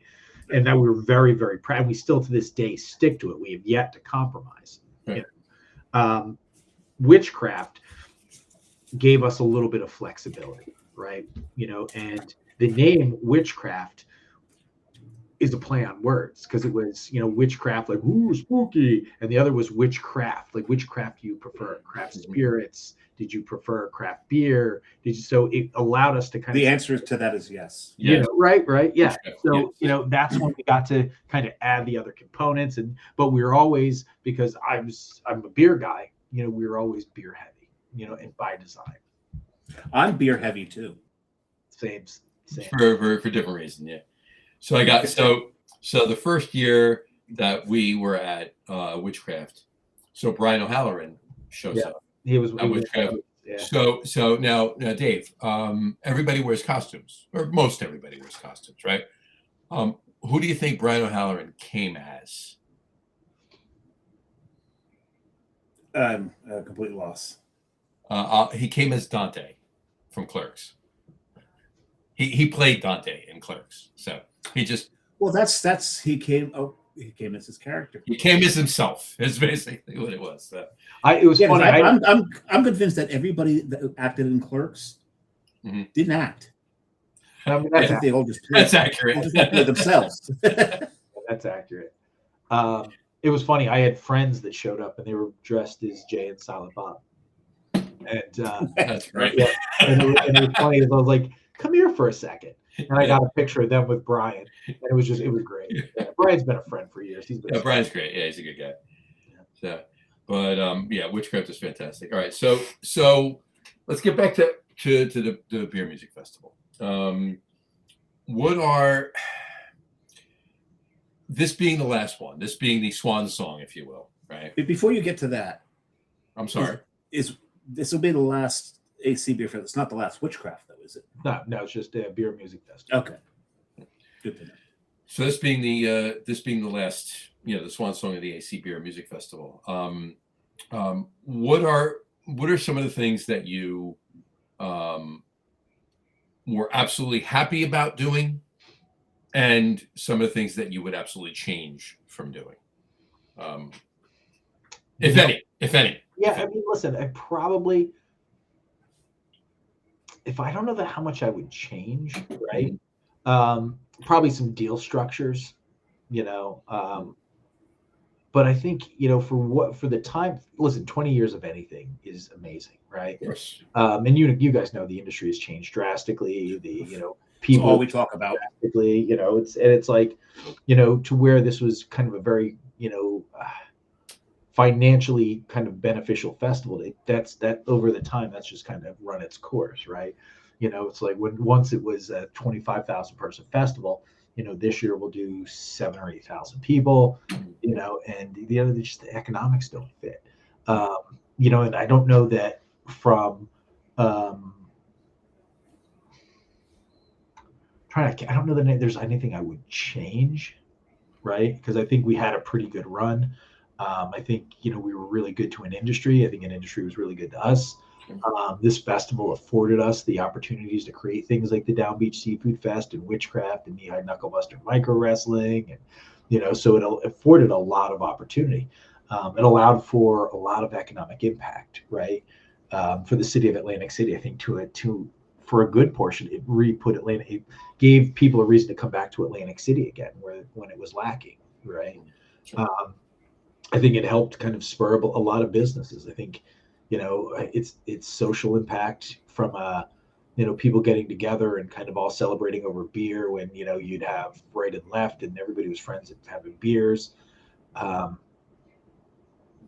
think I'm honored to have been able to kind of play a small part in, such a big industry, I think, this festival was integral for how fast craft beer developed in the state of New Jersey and even Pennsylvania.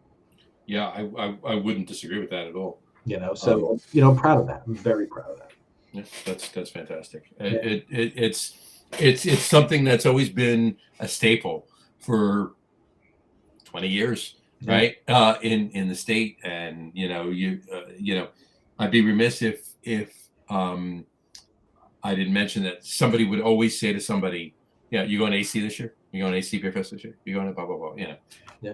It's something that what is a consistent norm in the industry in the state, and that's across all tiers too. I'm not just talking drinkers, breweries, distributors, bars, stores, everything else, and experienced all levels of it, and everybody always said the same thing. Times change, right? Demands change, tastes change, the industry changes. Sure. And it's like, I wanted to get to the 20-year mark. I never thought I'd get to the 20-year mark, right? What do they say? You change careers how many times? And, it's not, weirdly career change, but it just felt like time, it was like, I'm tired, it's not as easy, we're selling a concept to a completely, new group of beer entrepreneurs that kind of came in a different place. It got to feel like pushing a rock uphill, and the juice, just because it wasn't worth the squeeze. Not to mention, you distress markets, like they just so many just different reasons. And I thought, 20 years was the right year to is say, let's pack this one up. Let's call it a day. Yeah. Last call, everyone. Yeah. Last call. And that's what we're referring to it as. So now that doesn't mean we won't find ways to celebrate craft beer in Atlantic City, right? That's we're pot committed, man. I spent 20 years of my life supporting kind of an industry. I'm just not capable of stopping. Right. So Witchcraft is continuing. Witchcraft is continuing. Seafood Festival is continuing. That was the point of my question. Was AC Beer Fest is retiring? You're not. I'm not. Well, I took a role. Weirdly, and the timing was weird. I was approached by Caesars Entertainment, and they kind of knocked on my door, and they were like, "Hey, want to talk to you about a thing?" And I was like, "I got a thing." And the more I talked to them, I decided, all right, you know what? If I did with the team that I have, what we call a Swiss Army knife. Bringing up over 1 million people in to Atlantic City over our tenure.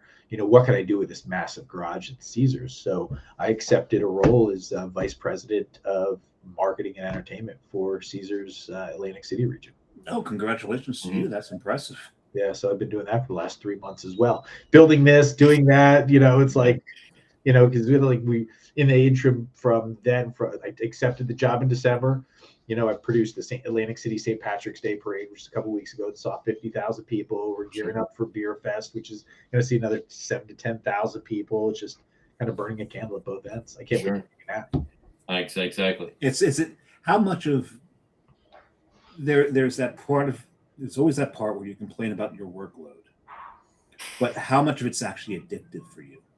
So I'm addicted to accomplishment. Then it's not like the work is the work, right? We're still in the generation that isn't afraid of hard work, right? We have to work. Yeah. And how much of it's got to be a huge validation for you for Caesars to recognize that and just throw a VP title at you. The title was okay. The paycheck was so much better. Wow. Are we back to that sellout comment? Title's the title, dude. Title's the title. And call me the janitor, but you pay me this. You can call me whatever you want. Whatever the fuck you want. Yeah.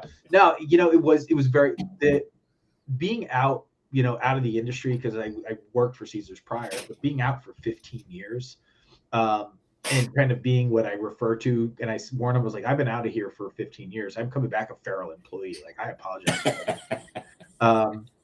But it was the feeling of being wanted at that level, and we're saying, hey, we see value in what you do and how you do it, because I was a very, very a weird hire for this role. Not even a weird hire, just hey, this is out of the norm, and this guy does things a little differently. And it's been an interesting ride. I think the tools that I brought with Good Time Tricycle, now I impart and help support a different team with kind of a different mindset. It's like, hey man, this guy's unconventional. But, Good Time Tricycle, that's your production company who does all of this. When was that formed? What's that? When did you form Good Time Tricycle? In 2010. Okay, so you've been going for a little bit on the festival, and then this was born out of the festival. Yeah, so I've been producing festivals since the first Tattoo Expo was in 2003. Then Beer Fest in 2006, then Seafood Fest in 2009. 369. What's that? 369, just every 3 years. Just Yeah. Starting fast. There you go. Yeah. Well, I mean, if you look at these programs, like rule of thumb is 3 years to profitability, right? And they was like, okay, that worked. They were no longer kind of none of the festivals were really a drain. They were all financially viable, because every one of them acted like its own independent business. That's awesome. All right. 2 things I want to put up really quick. 2 comments from Brian Boke. He said, I just pulled my AC Beer Fest a brewer ID hang tags. I have 7 of them. 3 do not have years. Oldest is 2010. Since I was not in existence in 2017, I probably started in 2009. I will wear them all on the 11th. There you go. Character. There you go. He is. And then he said, 3rd beer, Ramstein beer, double platinum blonde. I'm surprised he's only on his 3rd. I am too. It's 8:45. He should be on his 5th by now. It's 8:45. Yeah, exactly. And then and he's lagging. This was him on Sunday night. I swear that guy got age. Yeah. No, he don't. No, he doesn't. And more on that in a minute, but or later. But we'll talk about that. But all right, I got another question on the Beer Fest for you, but I do want to. I would be remiss if I didn't say. I think it's time for our top 3 list. What do you think? We should do that. I think we should. And our top 3 list tonight is top 3 fictional mustaches. Top 3 fictional mustaches. Whatever that means. Jon, read it as you will. Read it as you will. Jon, please start us off. So are we gonna go? Are we gonna each pass it around one? No, you do your 3, 2, 1, and Dave does his, and I do one. All right. So Flash Gordon, Ming the Merciless. That's a great mustache. Right. Kind of a Fu Manchu he had. No, came straight down. Right. Yeah. I mean, shit. Anything Sam Elliott. Of course. Yeah, anything, right? I mean, but are we talking cartoon? Are we talking like? I went all cartoon, but we left it open for. Yeah, I definitely Ming. I think Ming is a good one. Jafar is also. There you go. Yeah, it's Jafar. very similar to Ming's. Yeah. You have a type. Right. You mean the obvious is right? Charlie Chaplin. There you go, Charlie Chaplin. That's the obvious. Yosemite Sam, right? Kind of obvious. Oh yeah.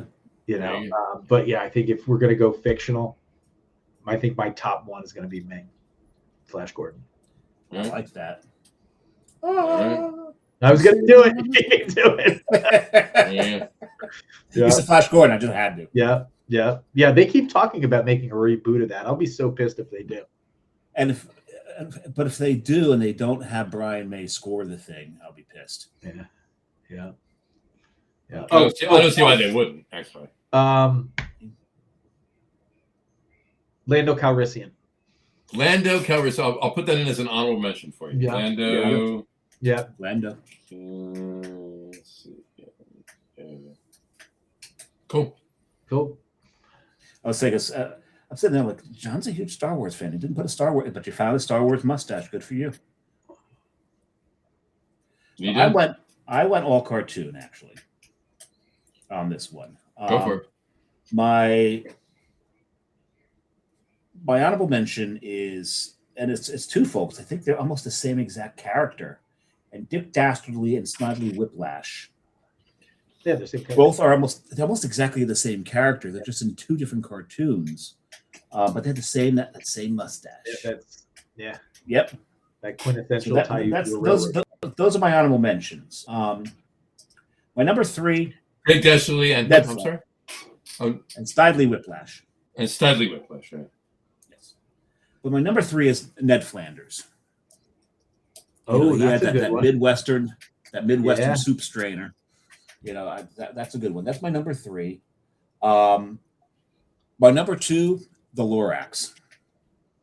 I mean, the Lorax are just fantastic.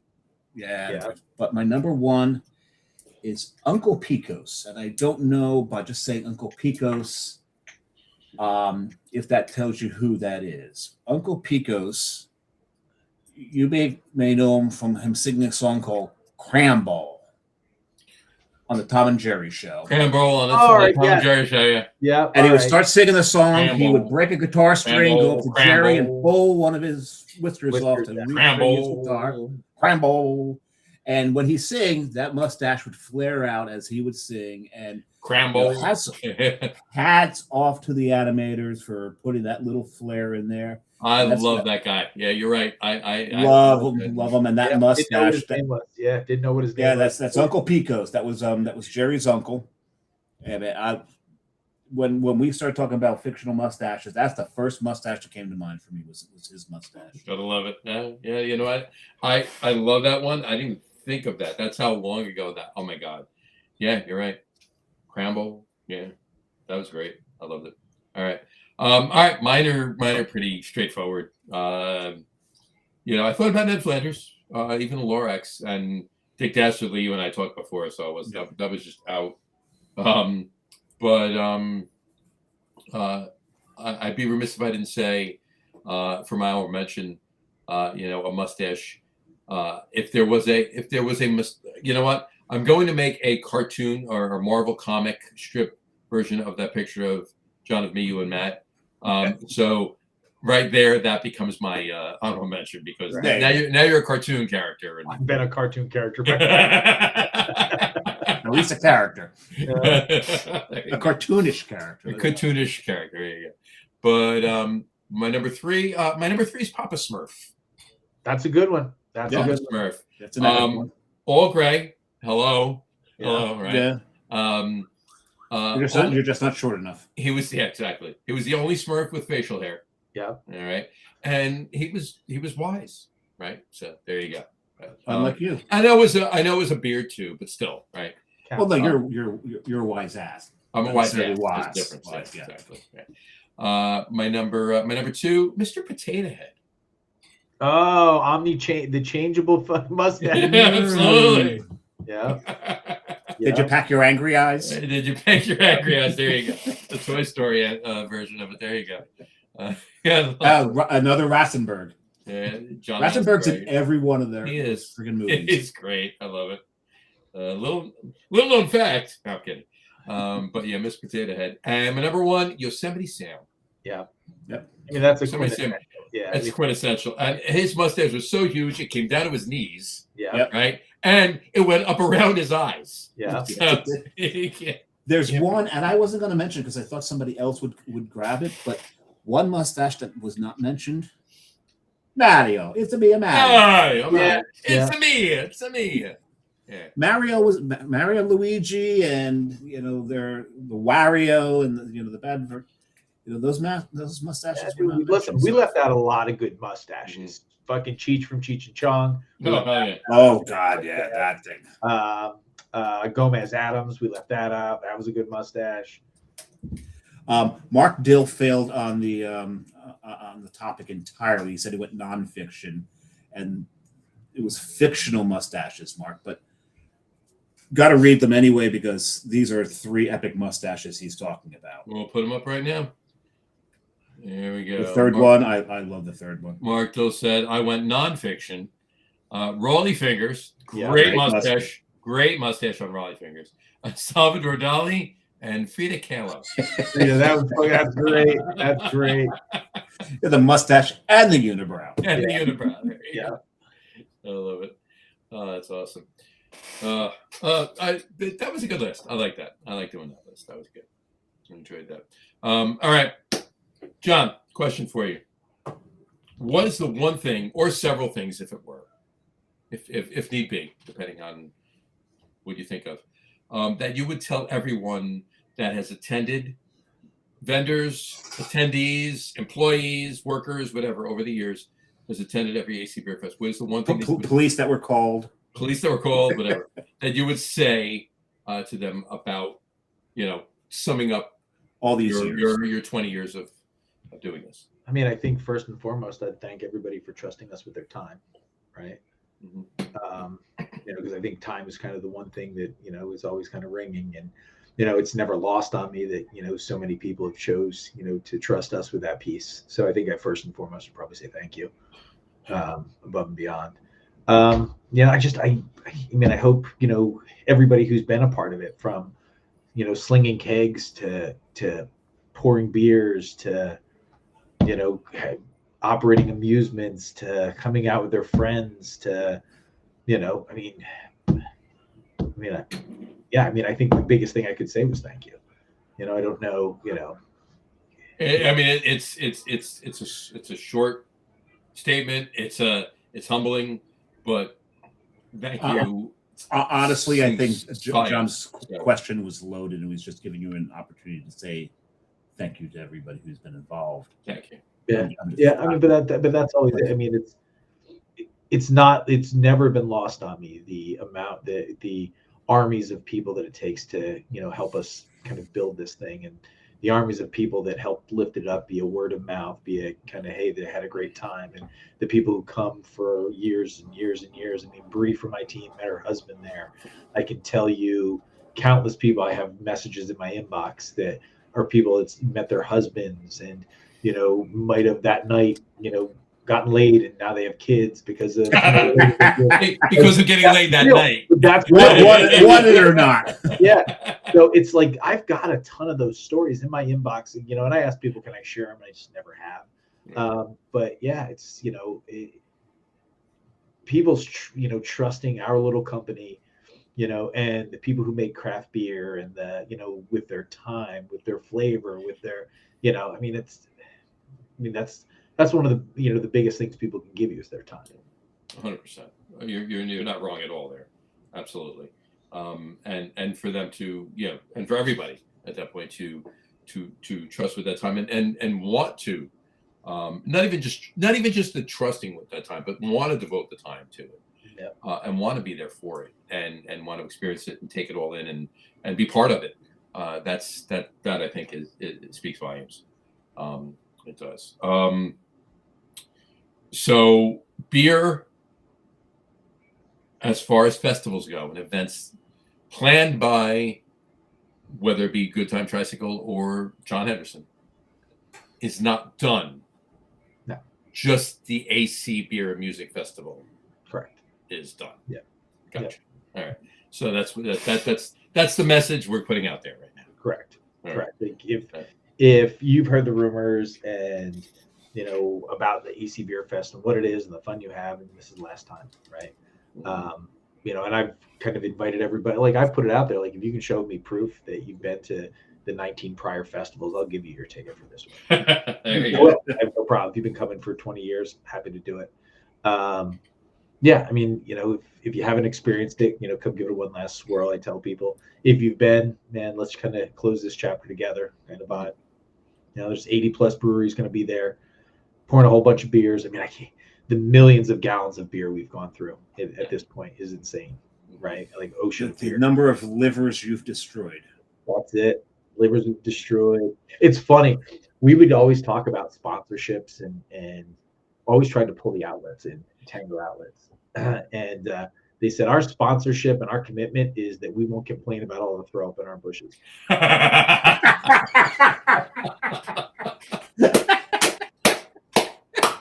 That's amazing. I had another open. That is the open. That's her open right there. Right there. Yeah. 138. Oh, you gotta love it. You know what?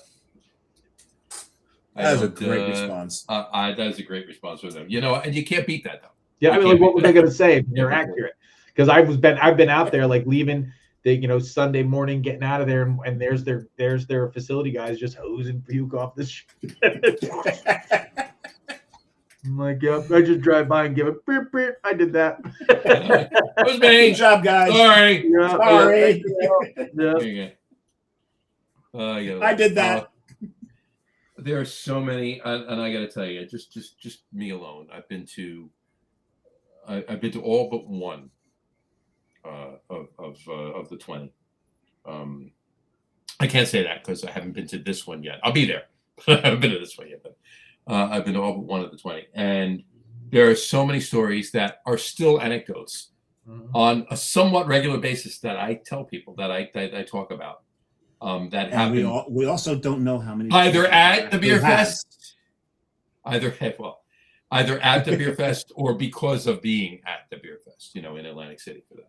And it's it'll never stop either, because they're fantastic anecdotes and there were fantastic times and they're irreplaceable memories. And it's never gonna be out of fashion in my mind to bring them up, and I just want to say thank you for doing what you've done over the last 20 years. It's appreciated, the support. Like, these are fun. The ability to talk about it, the ability to do all that shit. I mean, it's it's not just that, but it's also your festival put New Jersey on the beer map, the craft beer map. Let's face it, back in the days, there was a reason that New Jersey had the most distribution into the state of craft beer, because, and I don't want to besmirch any of the breweries that we had back then, but these were not nationally known breweries. They were locally known breweries, but that was it. Yeah, they were locally known. They were not breweries that, if you were beer trading, that people were seeking out. So these didn't put Jersey on the map. The AC Beer Fest put Jersey on the craft beer map. So as a New Jersey beer nerd, thank you for that. It was, it was out of kind of the same thing. It was like, hey, I just want to drink better beer, and I want to do it with my friends, and I want to introduce beer. I never thought that it would have turned out to be the business that it was, to be frank. I didn't. If you would have told me, 20 years ago that we'd be having this conversation, I'd be, this thing's lasted more than 5 years, I'll be shocked. Right? Well, John and I, when we started this, we never thought we'd be like the 2,700th most popular craft beer podcast out of New Jersey. Well, no. We moved up. We're the 2600th. Yeah. Oh, 2,600 craft beer podcast. Most popular out of New Jersey. Yeah. Okay. We never thought we'd attain that. Yeah. Well, Al's number one. And then there's 2,598 others. And then we may be number two only because there might be two in the whole state. Yeah. Because Rod J moved. That's the only reason. Rod J moved. There you go. So there you go. No, and we really appreciate everything you've done for the industry. Myself, from this podcast, from the craft beer industry, and everything else. I personally appreciate everything you've done for the craft beer industry. I'm not blowing smoke up your ass. It's honest. Unless you enjoy it. Yeah, right? Everybody, butthole smoke rings. Butthole smoke rings. I'm actually going to go outside and smoke this after we finish. So see, like an adult, I have a cigar room upstairs, though I don't have to go outside. Yeah, I got to go outside. She'll kill me if I don't go outside. He has a boss. I do have a chocolate cigar. It's nice enough. Did I tell you about the chocolate cigar? I don't want to know about the chocolate cigar. Let's hold off on that, dude. No. The cigar made out of Belgian chocolate. Oh, all right. He actually managed to make a chocolate cigar. Oh, this is Benoit. It's smoked chocolate. Smoked chocolate. This is Benoit. Yeah. Benoit. I had Benoit is a chocolatier out of Connecticut. We have him on the show every February. He's from Belgium. He's from Belgium. He did a smoked chocolate cigar. And you haven't had it yet? No, I did have it, and that's the only reason I know it was a smoked chocolate. He doesn't advertise it as such. I took one bite of it and went, that motherfucker. Holy hell, he actually made a chocolate cigar. This thing is fantastic. John, you need to go online. You need to order about you should. a dozen of these. By the way, that was my other humidor. You see my other humidor, like my humidor back here. So. Yeah, he's got his right knee humidor and the left shoulder and the left shoulder humidor. Important. It's very important things. So, all right. Any parting shots on this year's swan song for the Beer Fest? Starting line, Bayside, we wanted those bands for a minute. I think we've got the right breweries to kind of send off the fest. Bunch of shenanigans. One day. Love shenanigans.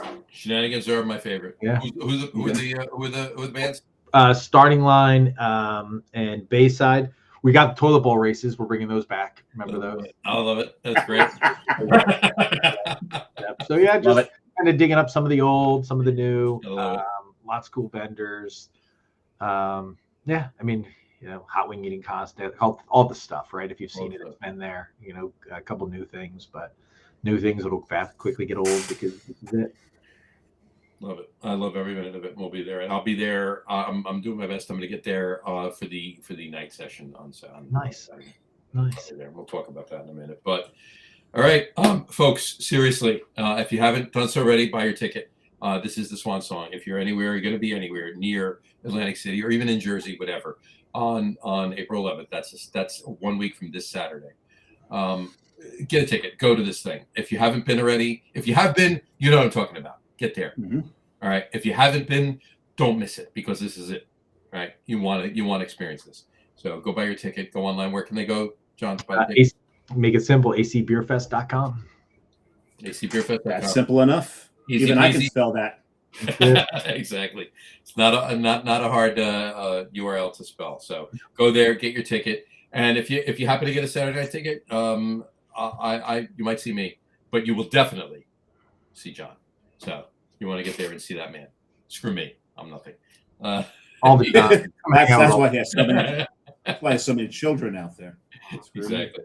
You got to do that. That All was right. his mantra at the first 5, right? It was. You're right. No, you're not wrong. All right, John, stick around. We'll talk to you for a couple of seconds off camera. On that note, we want to thank everybody for watching the show today. We want to thank everybody for watching. Sorry. And for those of you just listening to the audio podcast, thank you for listening. Don't forget to visit our website, www. Good thing I'm not rating it tonight. I don't want you to. We'll wrap up the show for today. That's what I missed. There you go. That's LAGERROOM.com. And please remember, like us and follow us on all of our social media, Facebook, Twitter, Instagram, and of course our YouTube channel. All of them Did you say social media? You said social media. You're a pain in the ass. Social media. You're the reason that this takes longer, right? All right. Anyway, all of them are at The Log Room. Remember, we go live with a video podcast on Facebook, YouTube, X, and Twitch every Tuesday night around 6:30 p.m. Eastern Time. And for those of you who just want to listen to the audio podcast, you can do so on our audio host, Spreaker, as well as iHeartRadio, Apple Podcasts, Spotify, Odyssey, Audible, Pandora, Amazon Music, iTunes Music, YouTube Music, TuneIn, Podcast Addict, Castbox, Deezer, Podchaser, Listen Notes. Pretty much anywhere you can find an audio podcast, you will find the Log Room Guys Craft Beer Podcast. And if you haven't done so already, please subscribe to one or more of those feeds and you will never miss a show. Again, thanks for following along with us. John, thank you so much for coming I think my favorite outro you ever had was the one you said, fuck it, and you didn't do that, the whole list of you know what? I was just going to tell you, and as I'm reading this, right, I can do better if I don't even read the damn thing. Well, I know that. I've told you many times that thing's a damn I crutch. literally can do better if I don't look down at this damn outfit. But my favorite time you ever did it is where you decided, I'm not reading all the goddamn services we're on. I'm just going to say, and anywhere you can get a podcast. Anywhere you get a podcast. That was my favorite outro you ever did. I think we'll adjust it from this point because we do that on the. We need to truncate it. We need to truncate. We need to truncate. Anyway, I like that word. Not enough people use that word. Truncate. Yeah. There you go. Anyway, John, thank you so much for coming on the show. People, get there, and I'm not even kidding. I'm not saying it because he's on the show. You need to go to this. If you've been before, the last one, go. If you haven't been before, don't miss it. You need to find out what we're talking about, right? What the hubbub's about. What the hubbub's about. Go. What's the hubbub, bub? What's all the hubbub, bub? Get there, enjoy it. Anyway, have a great rest of your week. Have a wonderful weekend, and we will talk to you next week, folks. Take care. Cheers. Cheers. Cheers. Thank you. I saved just enough to cheers everybody on the end. There you go.